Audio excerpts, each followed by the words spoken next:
नमस्कार साथियों, गणिपुर math classes में आप सभी का स्वागत है। कक्षा 5 का जो हिंदी का जो पेपर है वो किस तरह से आएगा और कैसे आपको इसका जवाब देना है, इसके बारे में इस वीडियो में चर्चा करेंगे। देखो किस तरह से लिखना है वो भी इसमें मैं बताऊंगा। पहला जो प्रश्न है, पढ़ना, पढ़कर समझना और लिखना, ये इस पर आधारित है। पहला जो प्रश्न है, सदाचार का अर्थ है, तो सदाचार होता है हमेशा अच्छा व्यवहार।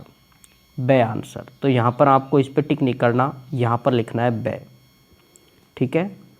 फिर है दूसरा प्रश्न, भारतीय स्त्रियों में गुण पाया जाता है ममता का, लज्जा का, सेवा का। तो उपरोक्त सभी दे आ जाएगा, सभी का भाव पाया जाता है। स्वर्ण नगरी के नाम से जाना जाता है। आपने कक्षा 5 में ये पाठ पढ़ा है, स्वर्ण नगरी वाला, जिसमें जैसलमेर का वर्णन दिखाया गया है। एक महल का भी फोटो दिखा रखा है उसमें, किले का, जैसलमेर के किले का। तो उसको स्वर्ण नगरी, तो ये था जैसलमेर का, द आंसर। ठीक है। अगला है, देसी रियासतों का एकीकरण किया था। ये पाठ भी है आपकी कि देसी रियासतों का एकीकरण, तो ये किया था सरदार वल्लभ भाई पटेल ने, ए। ठीक है। मतदान करने की न्यूनतम आयु, मतदान होता है वोट देना।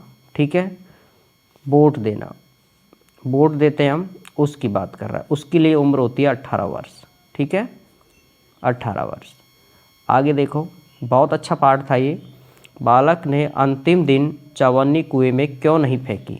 ठीक है, तो ये आपने पूरा पाठ पढ़ा है। तो उसके लिए उसका जो क्यों नहीं फेंकी, क्योंकि जैसे ही उसके पिताजी ने उसको क्या दी थी, चवन्नी, उसके पिताजी को ला करके चवन्नी दी थी। उसने सारे दिन काम किया था। जैसे उसने चवन्नी दी, उसके पिताजी ने कहा कि जा कर के इसके कुएं में फेंक दो। उसको क्रोध आ गया और उसने फिर कहा, और उसने चवन्नी कुएं में फेंकने से मना कर दी। उसके पीछे क्या कारण था कि यह मेरी मेहनत की कमाई है, यह मेरी मेहनत की कमाई है, ये कारण था, इसलिए उसने उसको कुएं में नहीं फेंकी। दानव के कमरे में से आवाज़ें क्यों आ रही थी, क्योंकि बेटे दानव वाली कहानी आपने सुनी है, देवता और दानव वाली की। दानव जो लड्डू खा रहे थे तो वो उछाल उछाल करके अपने मुंह में लपक रहे थे, तो उनसे क्या उनकी आवाज़ें आ रही थी। तो इस वजह से तो दानव चीखने चिल्लाते और लड़ते झगड़ते रहे थे। लड्डू खाते समय चीखते चिल्लाते, ठीक है, और लड़ते झगड़ रहे थे। ठीक है, इस वजह से उनके जो कमरा है उससे आवाज़ें आ रही थी। ठीक है। बालक ने अपने सपन की बात क्यों नहीं बताई, पहले क्यों नहीं बताई, क्योंकि बेटा उसका एक सपना था बालक का कि मैं पढ़ लिख करके क्या बन जाऊं, एक बड़ा व्यक्ति बन जाऊं, पढ़ लिख करके। ठीक है, पढ़ लिख करके एक बड़ा व्यक्ति बन जाऊं, इसलिए उसने पहले उस बात को नहीं बताया। ठीक है, तो ये अच्छे प्रश्न थे और भी आपको सारे प्रश्नों को याद रखना है। ये तो सिर्फ एक प्रैक्टिस के तौर पर है ये पेपर। ठीक है, इस तरह से आपका पेपर आएगा। आगे जो प्रश्न है वो देखो, ये गद्यांश आएगा आपके एग्जाम में। गद्यांश आपको पढ़ना है और इनके प्रश्नों के उत्तर देने हैं। ठीक है, तो ध्यान से सुने इसको। दोनों भाई घर गए, अपने अपने घर से भोजन बनवाकर ले आए। महात्मा जी ने उन दोनों को बैठ जाने को कहा। ठीक है, उन दोनों को बैठ जाने को कहा। तत्पश्चात उन्होंने भोजन के 3 भाग किए और दोनों भाइयों को भोजन करने का आदेश देकर स्वयं भी भोजन करने लग गए। इस प्रकार ऊपर की सब बातचीत और भोजनादि में 2 घंटे लग गए। महात्मा जी की समस्त कार्यवाही का उद्देश्य केवल यह था कि दोनों का क्रोध क्या हो जाए, कम हो जाए, ताकि उन्हें समझाया बुझाया जा सके, और हुआ भी यही। वे दोनों जब भोजन से निवृत्त हुए तो वो काफ़ी शांत थे। उन्होंने महात्मा जी के चरणों में विनय की, महाराज ये भूमि तो कुछ बोलेगी नहीं, इसलिए आप ही हमारा निर्णय कर दीजिए। ठीक है, ये एक बात थी। दोनों भाई थे, ज़मीन को लेकर के थोड़ा सा गुस्से में थे, लड़ रहे थे। तो एक महात्मा जी मिले और उनकी जो जानकारी थी वो इस बताया गया इस गद्यांश में। ठीक है, तो मैं यहाँ पर इनको तो हटा रहा हूँ। अब देखो एक एक प्रश्न का उत्तर पढ़ें और इसी में से ढूंढना है आपको। दोनों भाई अपने घर से क्या लेकर आए। देखो दोनों भाई घर गए और अपने घर से भोजन बनवा कर लाए। ठीक है, तो पहले लिखेंगे भोजन बनवा कर लाए, ये लिखना है आपको।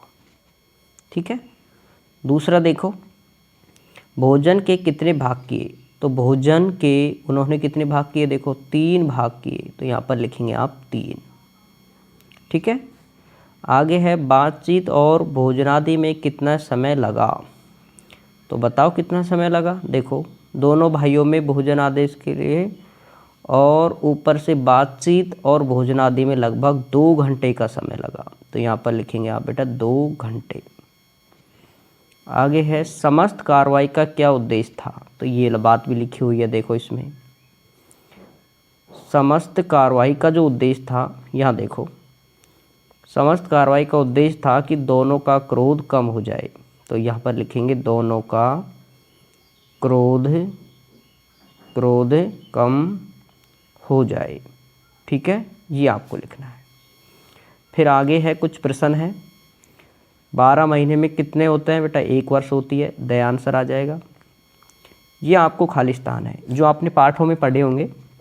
मन भावन सावन आते ही क्या होती है, हरियाली छा जाती है। लोकतंत्र की झांकी ले 26 जनवरी। बेटे 26 जनवरी को लोकतंत्र दिवस, ठीक है, अर्थात गणतंत्र दिवस या लोकतंत्र दिवस। ठीक है, त्योहारों का देश हमारा, हमको इससे प्यार है, तो प्यार लिखेंगे यहाँ पर। और फिर अगला जो प्रश्न है 12वां, उसके अंदर आपको शब्दों को उनके सामने अर्थ वाले से मिलान करना है। ठीक है, कुटुंब क्या होता है, कुटुंब होता है पूरा परिवार, उसको बोलते हैं कुटुंब। तरुवर होता है बेटा पेड़। ठीक है, और मिताई यानी मित्रता, और सरोवर यानी होता है तालाब, साधु यानी होता है सज्जन, और मिलिया यानी मिलना। ये आपके इनको मिलान करना है। ठीक है, अब है नए समाज बनाने के लिए हमें क्या क्या परिवर्तन करने होंगे। ठीक है, ये अपने हिसाब से आपको जवाब देना है बेटा कि नए समाज बनाने के लिए हमें क्या क्या करना चाहिए। ठीक है, अपने हिसाब से इसको कमेंट्स करके ज़रूर लिखें कि आप नए समाज बनाने के लिए क्या क्या करना चाहेंगे, तो इसे आप कमेंट्स करें। आगे है योगेश का रंग काला है, इस वाक्य में विशेषण बताना है। ठीक है, तो विशेषण होता है बेटा काला, काला गोरा, ये होते हैं सब विशेषण, तो इसमें आएगा स।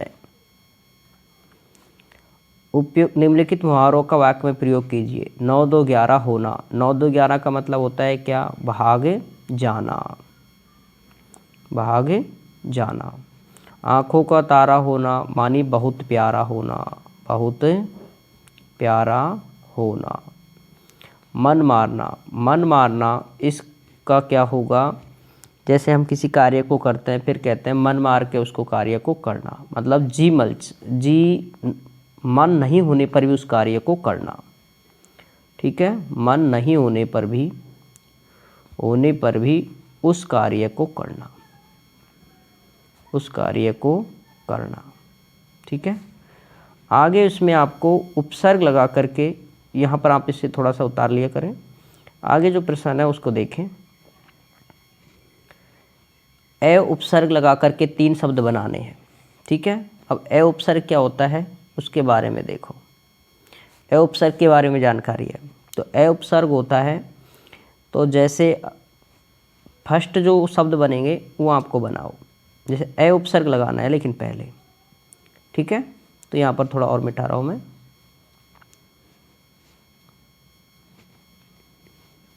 अब देखें इसमें ए उपसर्ग लगा करके 3 शब्द बनाने हैं। नंबर 1 ऐसे बनाओ, ऐसे, अचरज। ठीक है, नंबर 2 ए कारण, कुछ भी बना लो। तीसरा अजनबी, ठीक है। कुछ भी आपको 3 शब्द बनाने हैं जिसमें ए लगता हो। अब इसमें ये है वचन। वचन कैसे बनाएं? किताब है तो किताबें, किताबें।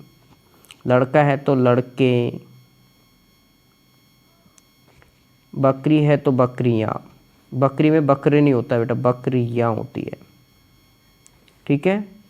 अब आपको ता प्रत्यय लगाना है, लास्ट में ता आना चाहिए। जैसे कठोरता, कठोरता, ये लास्ट में ता आना चाहिए प्रत्यय में, ठीक है। मधुरता, मधुरता, मधुरता, ठीक है। एक आप कमेंट्स करके खुद लिखेंगे कि ता से क्या बन रहा है, ठीक है। इसका आप कमेंट्स करें। एक निम्नलिखित में से किसी एक पर आपको कहानी लिखनी है। अब खरगोश की और कछुए की कहानी आपने सुनी है, लोमड़ी की और अंगूर की भी सुनी है, हाथी और दर्जी की सुनी है। कोई एक कहानी आप लिखें, ठीक है। इसके बाद आगे है जो एप्लीकेशन है। आप राजकीय बालिका उच्च माध्यमिक विद्यालय राजनपुर की छात्रा हैं, बसंत, ठीक है।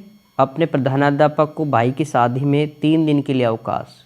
तो ये आपको प्रार्थना पत्र लिखना है। कोई सेवा में श्रीमान जी प्रधानाचार्य, प्रधानाध्यापक, ठीक है। स्कूल का नाम ये लिखना है। देखो यहाँ तक मैं थोड़ा सा बता रहा हूँ। सेवा में यहाँ लिखेंगे श्रीमान और ये लिखेंगे प्रधानाध्यापक, प्रधानाध्यापक जी, ठीक है। जी और लगाएंगे। फिर नीचे स्कूल का नाम लिखेंगे ये वाला, राजकीय बालिका, पूरा लिखो उसको, राजकीय बालिका उच्च प्राथमिक विद्यालय। और इस जगह का नाम ही लिखना है आपको, कौन सी का? राजनपुर, ठीक है। ये लिखना है। इसके बाद इसमें अगर 3 दिन की भाई की शादी में लिखना है तो विषय लिखो, ठीक है। शादी में 3 दिन का अवकाश, ठीक है।